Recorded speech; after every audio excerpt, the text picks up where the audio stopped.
point.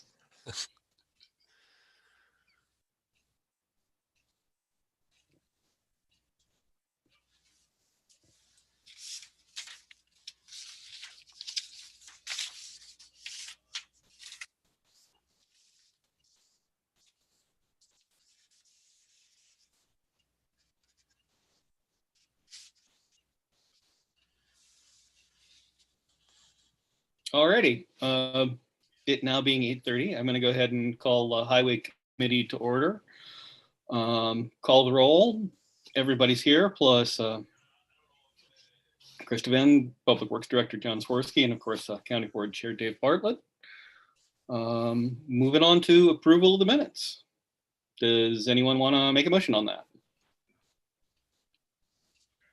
Make a motion, we approve as presented. Second. Motion by Chuck, second by Brian. Any discussion? All those in favor? Aye. Aye. Movement minutes are approved. Public comment. I don't believe we have any. Nothing replaced at the request of the chair. Staff reports. Over to you, John. Staff reports, I'll just kind of summarize what I sent out in my letter earlier last week. We're going to have a few more retirements coming up here. Carl Dix, a long time. He's actually our most seasoned highway employee right now. His last day will be tomorrow. Carl retired. As you guys know, the beginning of last month, Bob Freusted retired. So we're going to be down 2 mechanics in the shop. So 2 of our longest individuals in the shop are going to enjoy retirement. Last week on the 2nd of December, operator Greg Lambert, he retired. So, and then I have one more retirement coming up here at the end of December on the 31st. Mark Bear, one of our foremen, is he's gonna also retire. So we're going to lose out of the top 6 positions of seniority, 5 of them are going to be gone. So we're losing a lot of talent, a lot of years of experience. You know, these guys are all, I believe Carl is 34 or 34 and a half years. Bob was 26. Mark is 26 or 28. Brutus was right around 30. So we're losing 120 to 130, 40 years of experience here in the matter of a couple months. So those guys will be missed, but they need to get out and enjoy it. And I wish them all well. And last week I had an unfortunate email from Al Rinka, my fellow commissioner down in Trempealeau County. He said he had some bad news, and it's so unbelievable. He kind of had to pass it on. He had an operator. It was his most seasoned operator, had 34 years of experience at Trempealeau County, retired last Tuesday. 16 hours later was killed in a head-on collision on the way to go get some tractor parts. So 16 hours he was retired, and he said he had his plaque sitting on his desk and he was going to present it to him this last Monday, 4 or 5 days later. Very unfortunate. And it just so happens the guy's name was Randy. He had another operator named Randy who retired in June, 30 years of experience, passed away in mid-September. He was able to enjoy 3.5 months. So you hear stories like that. You know what? If you can retire and you can live comfortably, hats off, man. You got to go enjoy it, because you never know what you're going to get dealt. So it was a sad deal. And it's like, how unbelievable is that? So these guys, they've earned it, more power to them. They're all in good health. Get out there and enjoy it, man. So, and if they live to be 100, that's a bonus. So that was an unfortunate thing that I heard last week. And it just kind of an unbelievable deal. Otherwise, we pretty much are doing our routine maintenance. A lot of patching here. Weather's been favorable for patching roads. We've been starting to brush mow with the tractor boom mowers, and we've been getting out and doing some stuff by hand. And then, of course, the skid steer brush mowers have really been coming in handy with the track skid steers.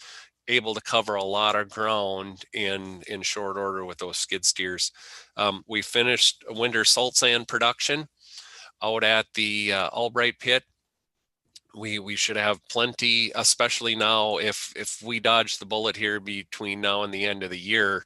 The odds of us smoking through the pile, I won't say it's not possible, because 2019 spring will prove that anything is possible when it comes to burning up material. But no, we should be sitting very, very well. Sand is in production. It's produced. It's to all the shops. All the tones are happy.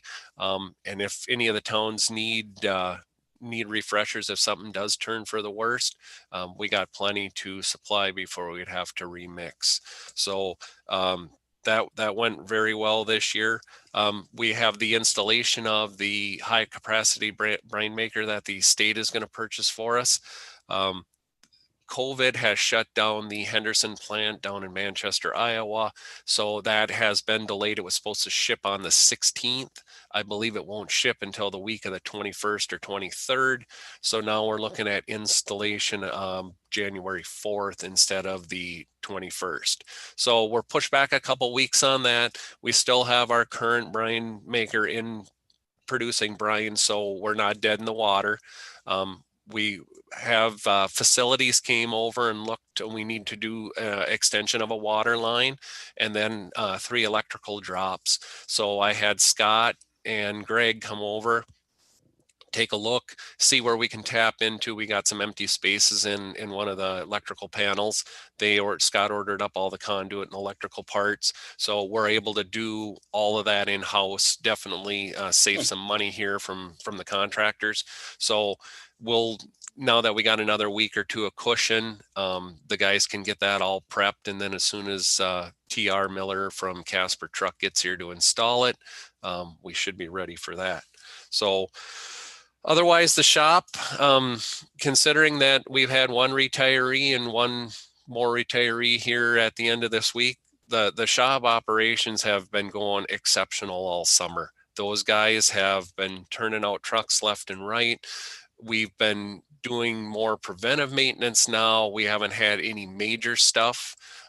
It's just hit and miss, where it used to be transmissions and turbos and valves and stuff like that, where it took a lot of man hours and these trucks were down and out. We've been able to get through, I would say 2/3 have been all DOT'd already, and Preston is punching through the list on that. But the minor stuff that we've caught on leaky hoses, leaky airlines, crack mounts, it's been phenomenal, the stuff that we've been able to catch. And when these trucks go out to plow or they go out to haul, this year was fantastic as far as hauling to the paver. Typically on an average day, we have 1 or 2 trucks that we have issues with, and I can count on one hand the amount of issues we've had where we were short 1 or 2 trucks in a day. Nice. It's been awesome. And those mechanics have all stepped up to the plate. They've all been getting stuff done, getting it out there. And we're to the point to where I wanted to get to, where we're doing the preventative stuff and catching the little stuff up front before it becomes a major or an expensive problem. And it's nice to have those guys be able to get a truck in there and actually look it over and give it a complete inspection, rather than, okay, it's the turbo, we got to get in here, we got to get the turbo fixed, and we got to get it back out on the road because we need production out of that truck. So it's nice to give the mechanics the breathing room they need, so they're not pressured. Okay, band-aid it together and get it out the road. We fix stuff right. We fix some minor stuff before it becomes major stuff. It's shop. I'm curious to see here at the end of the year on our operations when we run the reports what it looks like, but we definitely have headed in the right direction. And part of it comes back to, we have been aggressive on the purchase of the new trucks, and I think that's really helped us. Yesterday we had Rob, our salesman from Mid-States, and we had the guy that's a head of repair. They sat down here with Dan and I, and they are going to vet us to do warranty work. because when we do have minor stuff, if it be a electric motor for the electric windows or a door handle or an air leak or a hydraulic hose, it takes us more time to run the truck over there. It's typically 24 hours by the time they look at it, they get it into the shop, they repair it, and then we go back to get it.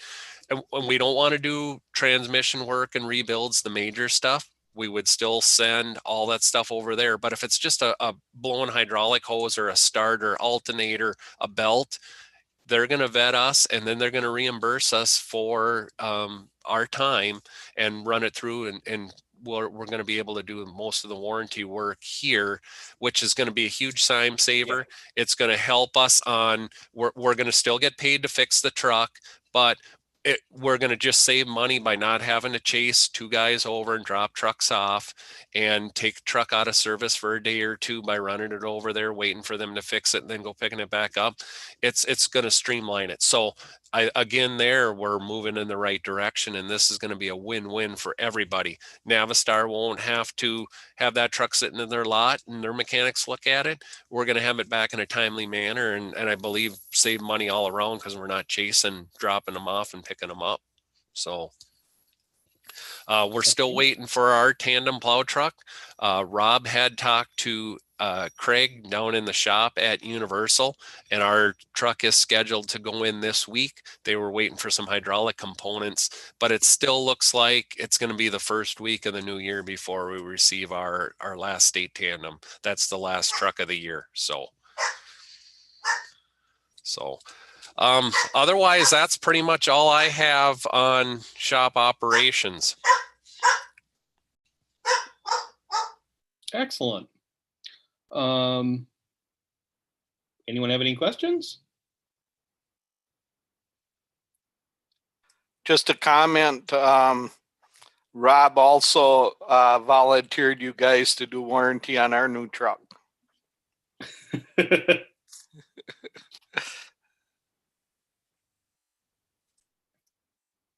Anything else you want to add now, John? Staff report stuff, or no? That should conclude my staff report. So we should be in good shape. The only thing that I would like to add is yesterday, Paul Miller and I had a discussion on, with solid waste shutting down, that we have some concerns that there's going to be extra trash and debris tossed onto the county and the town roads. And I know I have some low volume town roads that are kind of off the beaten path, but I think the towns are going to take the larger hit because of low volumes, and there's not that much as far as traffic and houses and stuff. I do think there's going to be an uptick in debris thrown out. So we're trying to get a game plan together on how Brent is going to monitor to see if there is an uptick. And then if there is an uptick, we're going to come up with a plan on how to amend dealing with that extra trash. Yep. So. Yeah, I think that's a good forethought. Yep.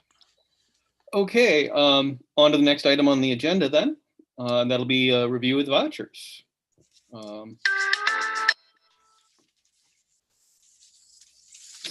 Sorry, my mother calling.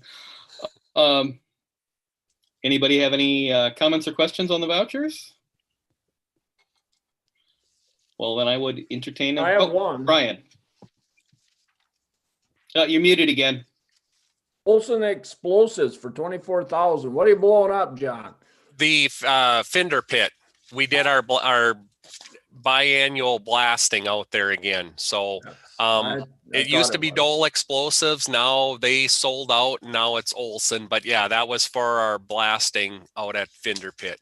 So I believe we got about 45,000 tons dislodged again. So we'll be ready for another crush here probably this summer.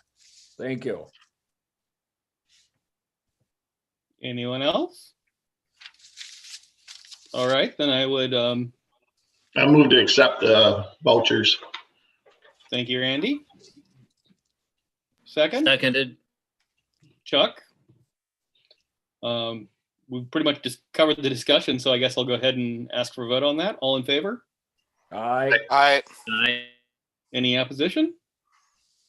Seeing none. Thanks for the vouchers. They are accepted. On to the ATV trail requests. As you guys know, we had total of 16 requests submitted by the Dunn ATV Club this year. Mark Bear went out there and kind of scoped them all out. Dustin put together the spreadsheet that we had sent out. And what you see in red basically is falls outside the criteria of what we initially had set for what we would allow an ATV route on. Anything above 500 on the ADT, we were going to try to keep it to the lower ADT roads. So you'll see the first two, and then the other one was kind of the length consideration. And then we got some site issues because of the travel speed there on a couple of them. So I guess I would like to know what the committee's thoughts are. If we want to kind of to bend our rules or amend our rules on what we allow, I guess we're open for discussion. Mr. Chair. Brian, looks like you wanted to. Well, I've got a question. You say the ones in red. I don't see any of them in red in mine. I must be looking at the wrong. I apologize for that. When we scanned it, it must have not been a color scan. Okay. So it's pretty easy to basically our ADT, and it's the one. Well, it would be the first two, and then it would be number 6. And then number 11 and number 12 are all above the 500 average daily traffic. I apologize for that. Well, that's fine. And then we would have number 4, 7, 8, 11, and 12 are all, over 2 miles. So those that you just numbered off, 1, 2, 4, 6, 7, 8, 11, and 12 are out completely, right? According to our current rules, yes. All right. So I guess unless you guys are willing to amend what our base criteria was, because I know when you guys set it up with Jesse, I believe that the biggest criteria was we were going to lower volume roads, anything less than 500 ADT. I've got some information I'd like to share or a comment. Please do. If I could. The map that they sent us, and I think I don't know if you all got it. I assume you did. But it's got red areas and blue areas on it. You got it. Did you all get that email from Eric Schultz? Yep, trying to pull it up now. Yes. Okay. Well, if you read his email, it says, I have outlined the current, on the bottom of his email, it says, I have outlined the current proposals with a blue marker in the connecting routes, which are already open for use in red marker. And that is totally wrong in Sheridan Township. The two in red that they say are open already in Sheridan, and they're asking for double V to connect those routes, are not open. They've never been asked for. We've never talked about them. The local club has not asked about them.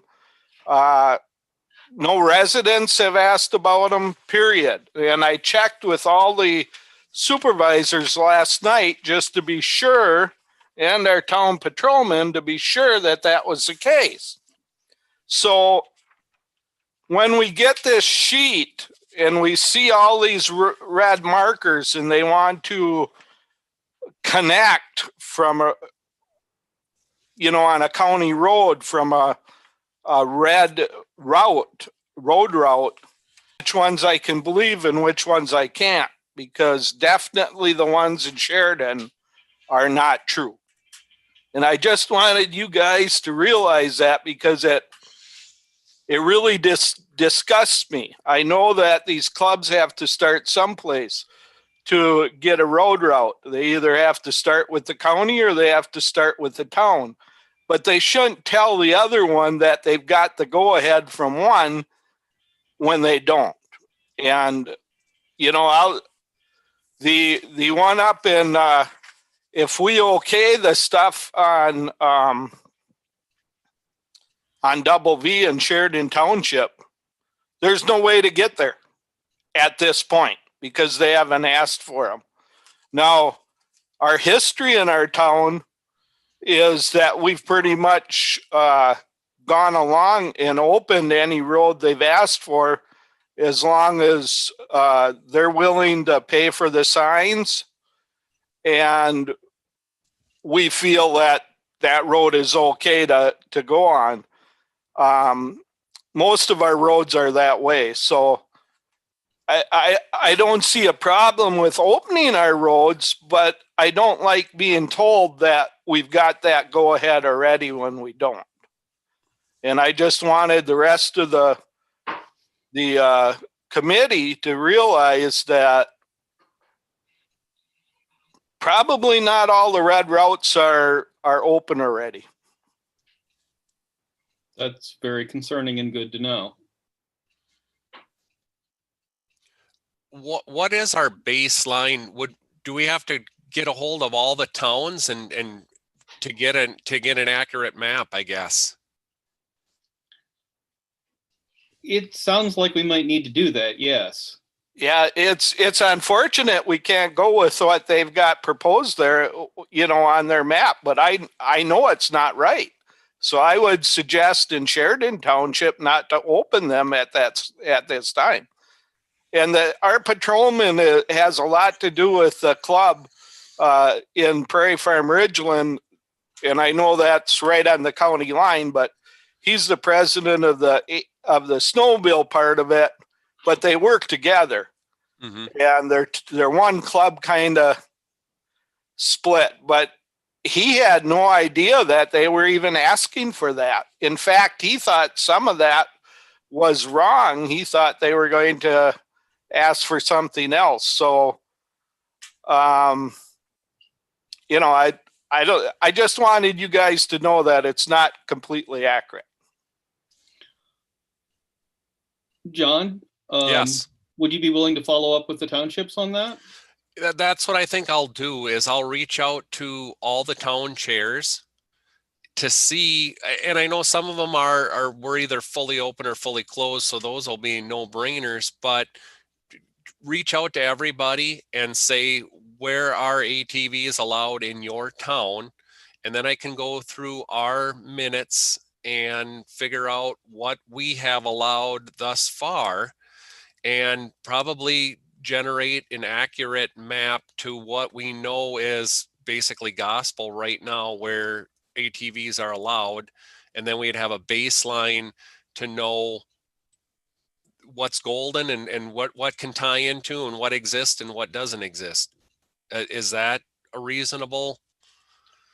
Yeah, I think that it would be best if we had that information before adding new routes at this point, because I'm with Chairman Bartlett. That's really not okay.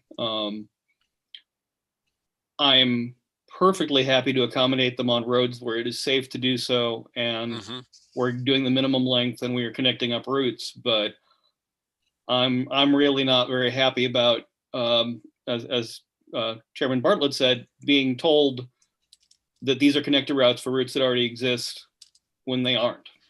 No, because essentially you're creating either a road to nowhere or just a piece of ATV trail out in the middle of nowhere, that doesn't connect to anything.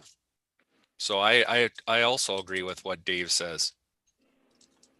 Anyone else have any comment on that at the moment? Mr. Chair? Please. Yes, of course, you all know my feelings in general, but I find this very disturbing, and it may have just been a mistake, a human error. We all make mistakes, but I certainly do not think that we need to, or we should even consider lowering our existing standards, being the daily traffic route and the length, for it, unless we have a really good discussion on that, because you can't just piecemeal, well, maybe this time it's okay and next time it's not. I mean, a standard is a standard. So I make a motion that we postpone action on this until we get further detailed results and put it on next month's agenda. Do I have a second for that? Supervisor Hartung seconds, and I believe you're still muted. All righty. With a motion and a second, any further discussion on that? Hearing none, all in favor? Aye, or thumbs up? Aye. I, All right, we are postponed till next time and further information. And just as a side note, Chuck, I firmly agree with you that if we're gonna adjust safety standards, there needs to be a very serious discussion about it before we would consider doing that. Because like on number 6, that ADT is almost 1,000 on Q. You know, that's essentially about double of what our current standard allows. Yeah, that's alarming. Okay. With that off the agenda until next time,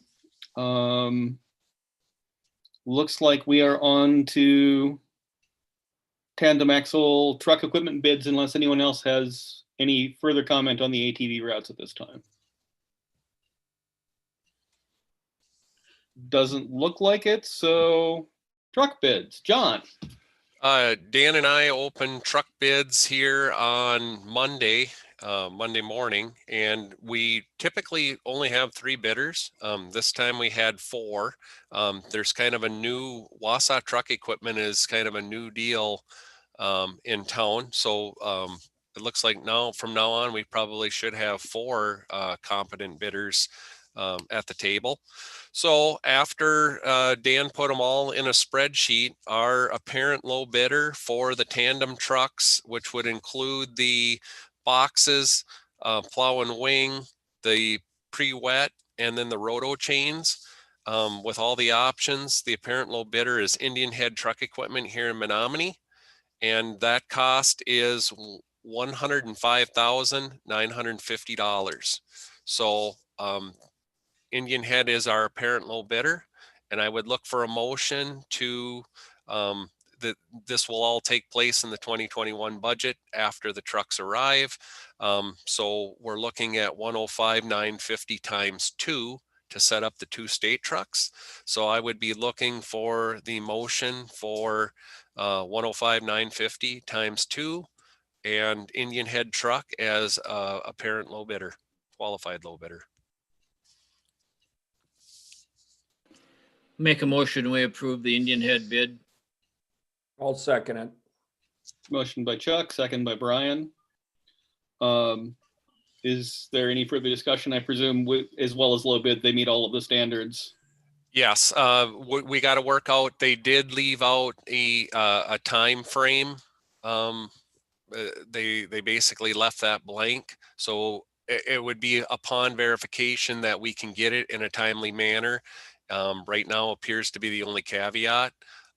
I will not leave plow equipment open-ended, because who knew that the coronavirus was coming? But if things turned upside down, we need a guarantee that we're going to have trucks on the road to plow, because I can't have $250,000 either not here or sitting in the shop. It's the rubber's got to essentially hit the road. So if they're going to get the bid, we need to hammer out that they can produce an actual time frame and a guarantee that we will have it in production here for next winter. So that would be the only hang up on why they would not get the bid is they could not guarantee delivery. Dave, do you have a? Yeah, that was I was going to bring that up, and if I remember right, we had some issues with that company once before. Yep. Is there some way to put in the contract that if they're not done by a certain time that it costs them something? Yes. What okay. we've done in what we've done in the past, it's been $100 a day after they give us the 90, the 120, whatever days it is. Then typically they've paid a penalty of $100 per day until the truck is delivered. So that's we'll have to iron that all out, but we would have some assurance that if they would be late, there would be compensation. Okay. But yes, we have run that in the past, and Universal Truck was the next bidder in line, and there was a $711 difference between Universal and Indian Head. So if Indian Head can't guarantee, then we would go to the next apparent low bidder. If we're talking $1,400 on 210,000. It's not huge, but if they can meet the criteria, Indian Head would be awarded the contract. Well, personally, I like to see us be able to do business in our Dunn own county. Definitely. Absolutely. If we can. And so I'm very happy that they got the low bid, Mm-hmm. and I hope they can satisfy our schedule. One other question. When you were talking about Wausau, you said a new bidder in town. Did you mean just a new bidder to the table? Okay. Not Okay. essentially, not essentially in Menominee, but Okay. another bidder from Right. hopefully from here on in will another competitive bidder throwing their ring in that or the Okay. hat in the ring. Thank you. Yep. Great. Thank you for that. Mr. Chair? Please. Yeah, I guess I just got a comment, and I too support your local business, et cetera, et cetera. But in lieu of the fact that we have had an issue in the past, I would suggest we raise that $100 a day to 200 or even make it a little bit pricier, just as an extra incentive to them. Okay. I'm okay with that. All right. So the motion on the floor, I'm gonna, Chuck, if this is okay with you, would be contingent on the contract including language about delivery times and Chuck's suggested late fee. If that's fine with you for your motion, Chuck. Yes, that would be fine. Thank you. And Brian, that second still stands for that? Yes. Great. Just my inner parliamentarian wants to dot all the i's. All right. Any further discussion? Hearing none. All in favor of the motion as presented with the time, etc. Aye. Any opposition? Motion passes. All right, John, you're good to go. Okay. Moving on to D, the triaxle truck equipment bids. It's basically the same deal. We had 4 bidders again. And on the triaxles, which basically is just our pusher axle in lieu of the underbody scraper, and the boxes are a foot longer. The apparent low bidder on the tries was Universal Truck Equipment from Galesville, and their total price with all the options was $101,642.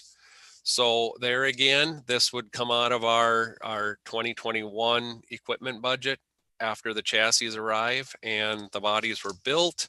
Here again, I'm looking for the blessing on setting up 2 trucks. So it would be just over 203,000 total. So we're looking at Universal Truck, apparent low bidder, 2 times $101,642.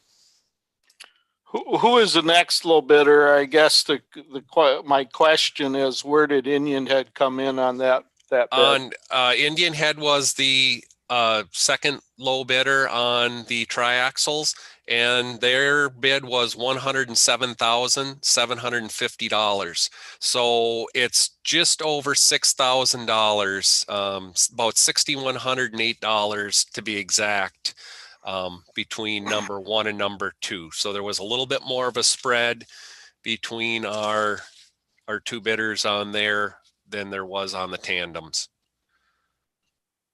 Thank you. Do I have any further questions? At that point, then I would entertain a motion. So moved to accept the universal bid. Second. Motion by Chuck, second by Randy.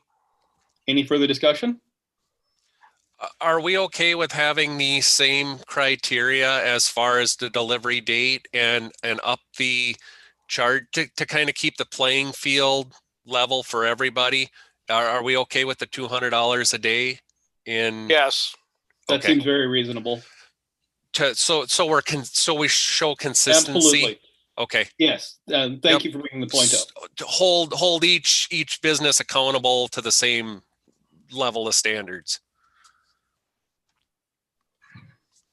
Any further discussion? I did all those in favor? Aye. Any opposition? Okay, John, you're good. Perfect. And self-contained screening plant bid. Our screening plant for producing winter sand and salt sand is coming to the end of its useful life, and we're looking to replace it. So we put out a bid on that, and I left it open to a 2021 model or current production model, thinking that a screening plant is something we don't use all the time, and we don't need a brand new one. But if I have a current production model with lower hours, we can save some money. It just, economics makes more sense out of that. We took bids on that and received two. Looking for my sheet.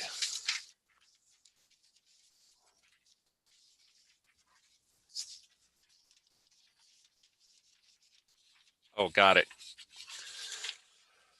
We took numbers on a tracked screening plant for, it's a 2017 1100 hours for 144.9. And we also took a bid on a wheeled machine, a 2018 with 350 hours for 164,750. So my recommendation would be to go with the track machine.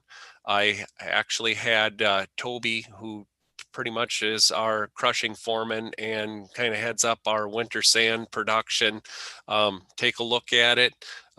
It would do everything that we need. This would also screen black dirt. So when we get into doing the yards and stuff like that, we could pretty much get all the sod clods, tree roots, the rocks and everything out of there. So this would be a dual purpose machine for that. So my recommendation to the committee is to purchase the 2017 Power Screen 2 and this would also take place after the first of the year under the new budget for a purchase price of $144,900. And that would be with airing equipment in Eau Claire. Any questions, comments? Then I would entertain a motion. Oh, Chuck, Randy? No, I was just making a motion to approve the All right, motion by Randy. 2017 airing equipment, 144.9. Do I have a second? Seconded. I think Brian got in there just a hair ahead, so second by Brian. Any further discussion? Hearing none, all in favor? Aye. Aye. Any opposition? Okay. That's another one off the list. Self-contained stacking conveyor bid. That actually would kind of dual purpose for us also. Our current stacking, our whole spread dates anywhere from the mid 50s to the mid 80s. So our Hey. screening, yeah, it predates me just about everything except for our current screener. So there again, we're looking to replace the conveyor. If we go with a self-contained, when we are out in the all-right pit, we would not need to cart one of our generator or genset trailers out there, because the whole idea of being self-contained is we basically have 3 motors. One would be for the power screener, one would be for the stacking conveyor, and then last year we purchased that stainless steel Kimco salt conveyor. And that's also self-contained. So we have 3 relatively current models, probably within 5 to 8 years old. We got motors that start, that run good, and we don't have to drag electrical cords and a generating plant out there to fire this up. I also worked with Toby, again, our crushing foreman, and this would also dual purpose. It's an 80-foot stacking conveyor.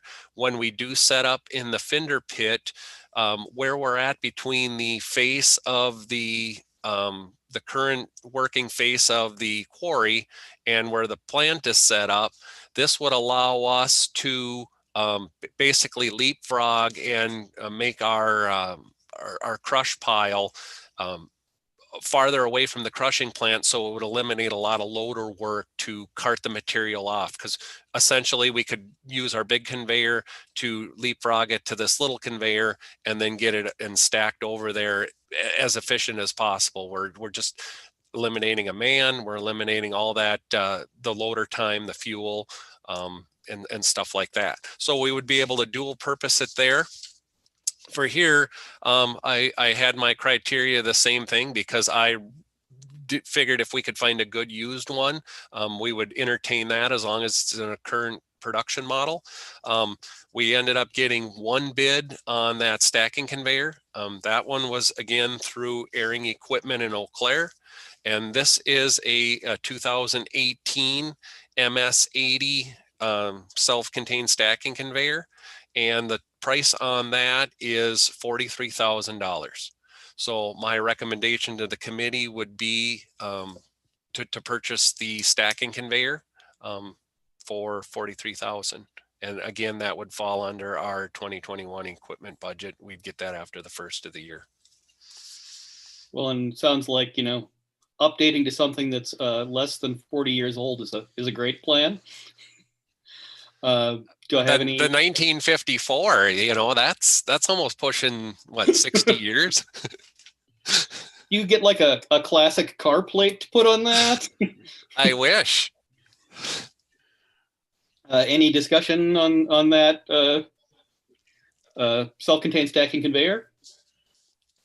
If I make a not, motion. No, I make a motion to Motion by- accept the bid for Airing Equipment on the stacking conveyor. motion by Randy. Do I have a second? I'll second it. I was waiting for Brian to get in there, but I know you were. That's why I didn't. All right. Motion by Randy, second by Chuck. Any further discussion? Hearing none. All in favor? Aye. Any opposition? Okay. Sounds like we're good, John. Perfect. If you could get us a copy of just your sheet for that with, Yep. check which you chose. Yep. Just, I like to have it for my records. That would be great.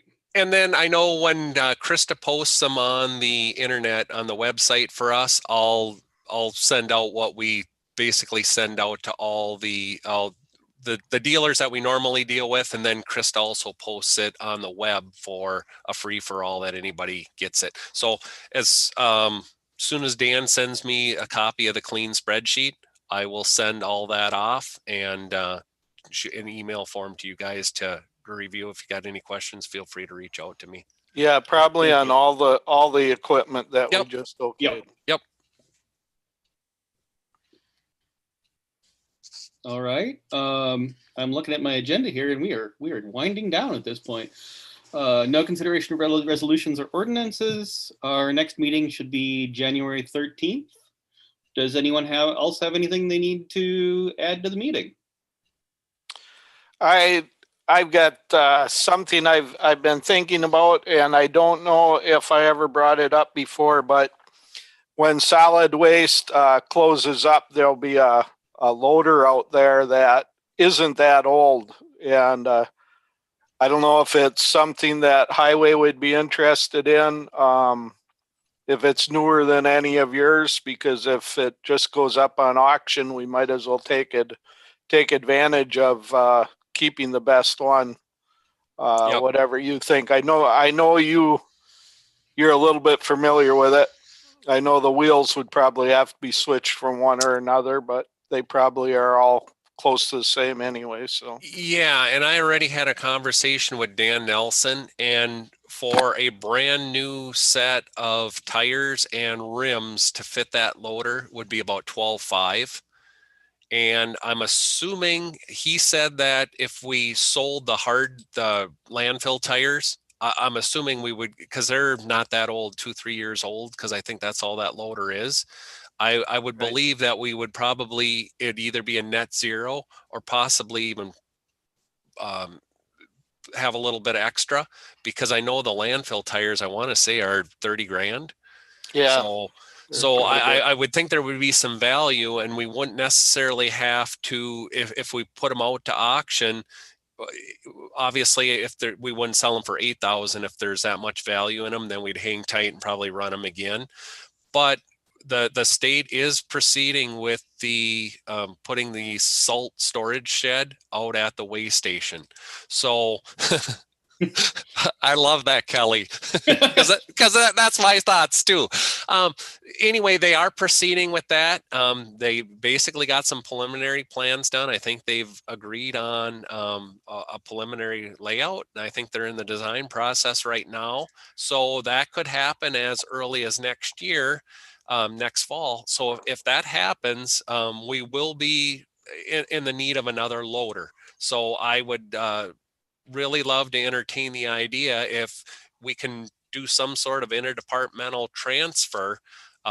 We could utilize the loader, and I agree. Why auction off a piece of equipment that the county owns just to turn around and 4 or 6 months later to acquire another piece very similar?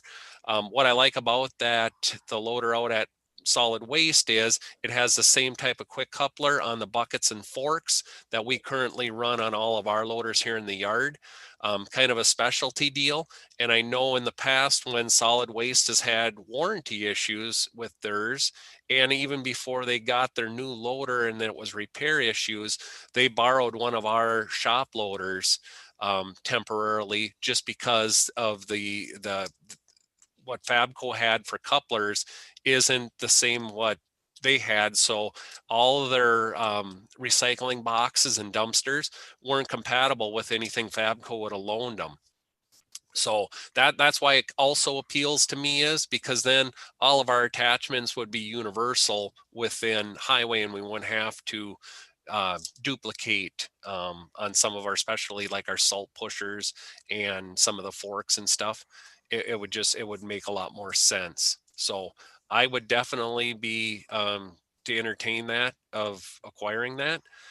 But I've also heard they were going to only let townships bid on that. Is there any truth to that, or does everybody get a crack at it? I haven't heard that. Okay. I don't see if we decide that the county wants to keep it, I don't know why we have to go out for bid at all. I mean, the county Sure. is keeping it. It's You're the county, just- it's a Just county piece of transferring. machinery. Yep. Going to a And, different department. We would only have to decide what highway would have to pay for it, or to balance the books of the expenses for solid waste, whatever expense, because that that machinery was going to pay for whatever expenses, Mhm. Yep. in the Yep. end. But Yeah, I would think that we should be able to work out something. I Mhm. guess when you were talking about that salt shed out there, brings up another question. The state would pay for that loader time then? Yes. Yep. On state property or whatever? Yes, we would Yeah, get okay. reimbursed for all the hours for that. Sure. But essentially, we would, per our agreements, we need to have a loader there to load their salt, Right. which they compensate us for. Correct. Okay. Yeah, I would think that hanging on to it for the county makes, absolutely perfect sense. The only thing I can think of, it's probably going to require just slightly more paperwork because solid waste is an enterprise fund.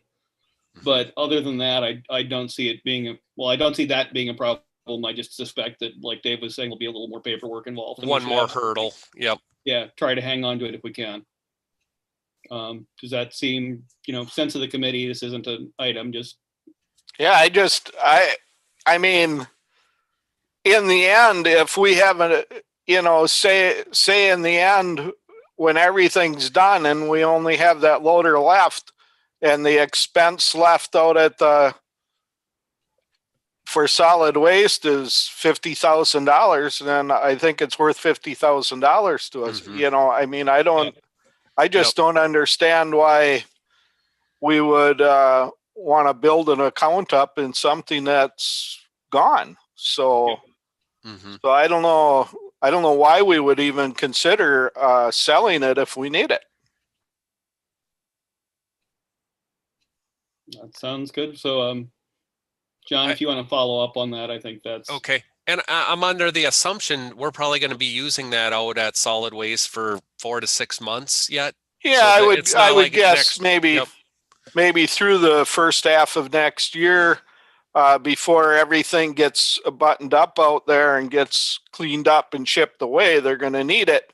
Yep. But after that, it's not going to be needed anymore. Mm-hmm. Yeah, when they're through with it, then we're going to liquidate it because Right. through solid waste because they won't have the use for it or the need. Right.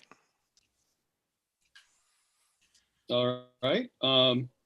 Anything else? Going once? Going twice? Okay. We are adjourned. Thank you all. Bye all. If I don't see you before